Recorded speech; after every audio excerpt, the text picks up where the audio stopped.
In the comics, the bill was dubbed the Superhuman Registration Act and deemed all superhumans reveal their identity to the government. In the first X-Men, it dealt with the Superhuman Registration Act and passing it into law. Senator Robert Kelly in the film strongly supported the Registration Act. The X-Men version of this is called the Mutant Registration Act.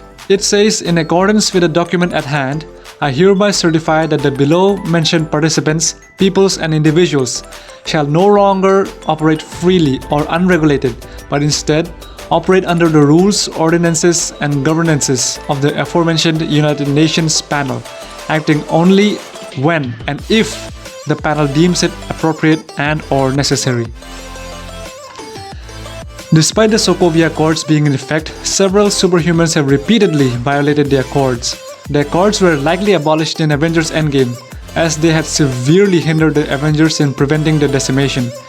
This is shown by how the Avengers were able to start their attempts to help the world recover from the damage caused by the decimation with no hindrances from the government. While the Defenders were never obstructed and the Punisher is just a military-trained man with guns, Spider-Man was threatened by police in Washington when he attempted to save his classmates in the Washington Monument.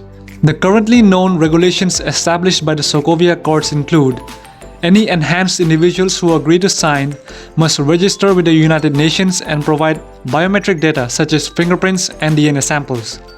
Those with secret identities must reveal their legal names and true identities to the United Nations. Those with innate powers must submit to a power analysis, which will categorize their threat level and determine potential health risks. Those with innate powers must also wear tracking bracelets at all times. Any enhanced individual who sign are prohibited from taking action in any country other than their own unless they are first given clearance by either that country's government or by a United Nations subcommittee. Governments are forbidden from deploying enhanced individuals outside of their own national borders unless those individuals are given clearance as described above. The same rule also applies to non-government organizations that operate on a global scale, including S.H.I.E.L.D. and the Avengers. Any enhanced individuals who do not sign will not be allowed to take part in any police, military, or espionage activities or to otherwise participate in any national or international conflict, even in their own country. As a corollary, they will not be allowed to participate in any active missions undertaken by private or governmental law enforcement, military, intelligence organizations such as S.H.I.E.L.D. and the Avengers. Any enhanced individuals who use their powers to break the law, including those who take part in extra-legal vigilante activities or are otherwise deemed to be a threat to the safety of the general public, may be detained indefinitely without trial. If an enhanced individual violates the Accords or obstructs the actions of those enforcing the Accords, they may likewise be arrested and detained indefinitely without trial. The use of technology to bestow individuals with innate superhuman capabilities is strictly regulated, as is the use and distribution of highly advanced technology, such as Asgardian and Chitauri weaponry. The creation of self-aware artificial intelligence is completely prohibited.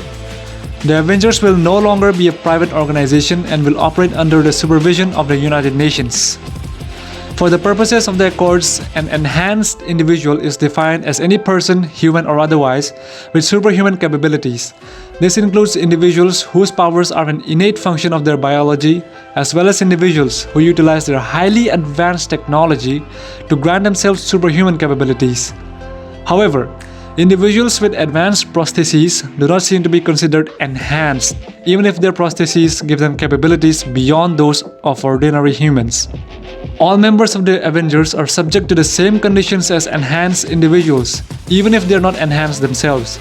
Black Widow was required to sign so she could continue serving on the Avengers due to her previously being deemed a threat to world security by Nick Fury, and Hawkeye was incarcerated on the raft after violating the Accords.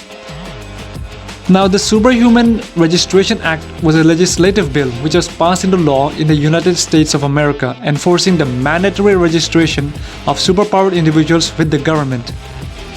Supporters and critics debated between the rights of the individual to freedom of action and expression, etc. Supporters and critics debated between the rights of the individual to freedom of action and expression, etc. on one side, versus the rights of society at large to safety from danger or harm on the other. When the topic of the original Superhuman Registration Act was debated, the issue was explored in a national security context, with the utility of such a law being challenged. The Fantastic Four went to Congress, where a committee was investigating whether a SRA, similar in its provisions to the already in effect Mutant Registration Act. In his testimony and in evidence he presented to Congress, Mr. Fantastic argued that the Superhuman Registration Act was unnecessary, as superhumans had been largely effective and trustworthy in their actions, and government regulation would have only stifled their ability to protect the world. He argued that those individuals who were likely to act irresponsibly with their powers were likely to be supervillains and thus would not be candidates for registration anyway. Interest in the concept of the act was revived following the events of M-Day and the sudden dramatic fall in the mutant population.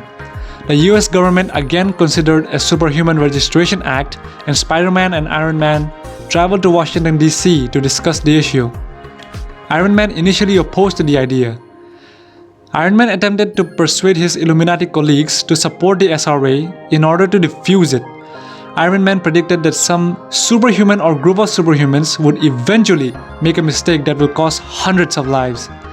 After such an event, he went to predict the government would inevitably rush to make an example of someone or everyone in the superhuman community by passing legislation that would be even more restrictive or persecutory towards them than the proposed SRA.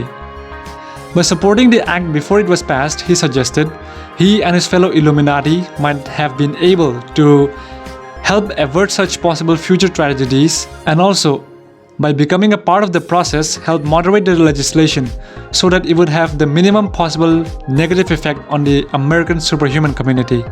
It enabled the government to monitor all powered individuals and was drafted to facilitate the government's licensing and/or employment of individuals who were actively using their powers. The powered individual had to fulfill some requirements or meet some criteria before they were allowed to fully use their abilities and gain legal authorization to continue to use their abilities to fight crime. Government employment was not mandatory, though it was available to those who wished to take it. Thank you for watching. Follow me on Instagram. My name is I'll see you in the next video. Bye.